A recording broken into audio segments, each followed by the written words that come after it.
BRS పార్టీకి సంబంధించినటువంటి పూర్తి కార్యకర్తలను అలాగే బీఆర్ఎస్ పార్టీ ఎమ్మెల్యేలందరినీ కూడా అరెస్ట్ చేసి తీసుకెళ్తున్నటువంటి దృశ్యాలను మనం చూస్తూ ఉన్నాం. బీఆర్ఎస్ పార్టీ ఎమ్మెల్యేలందరూ కూడా ప్రొటెస్ట్ చేస్తూ ఉన్నారు.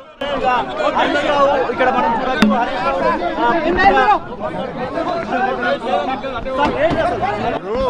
న్యాయం చేయమని మేము వస్తే మమ్మల్ని అరెస్ట్ చేయడం ఏంటండి?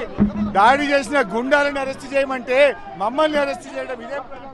మమ్మల్ని అరెస్ట్ చేయడం ఏంటనేటువంటి మాటను హరీష్ రావుతో పాటుగా ఎమ్మెల్యేలందరూ కూడా అడుగుతున్నటువంటి పరిస్థితి. ఒక ఆందోళనకరమైనటువంటి హై టెన్షన్ వాతావరణాన్ని మనం సిపి ఆఫీస్లో చూస్తూ ఉన్నాం.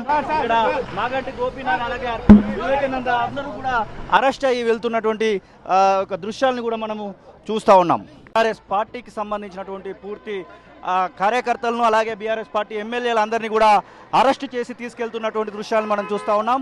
బీఆర్ఎస్ పార్టీ ఎమ్మెల్యేలందరూ కూడా ప్రొటెస్ట్ చేస్తూ ఉన్నారు. ఇక్కడ మనం చూడొచ్చు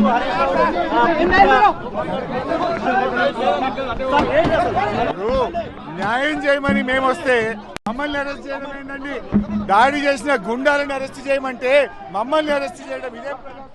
మమ్మల్ని అరెస్ట్ చేయడం ఏంటనేటువంటి మాటను హరీష్ రావుతో పాటుగా ఎమ్మెల్యేలందరూ కూడా అడుగుతున్నటువంటి పరిస్థితి. ఒక ఆందోళనకరమైనటువంటి హై టెన్షన్ వాతావరణాన్ని మనం సిపి ఆఫీస్లో చూస్తూ ఉన్నాం. ఇక్కడ మాగంటి గోపీనాథ్ అలాగే వివేకానంద అందరూ కూడా అరెస్ట్ అయ్యి వెళ్తున్నటువంటి ఒక దృశ్యాలను కూడా మనము చూస్తూ ఉన్నాం. అసలైన తొలి వెలుగు. ఫాలో వాట్సాప్ @తొలి వెలుగు అఫీషియల్.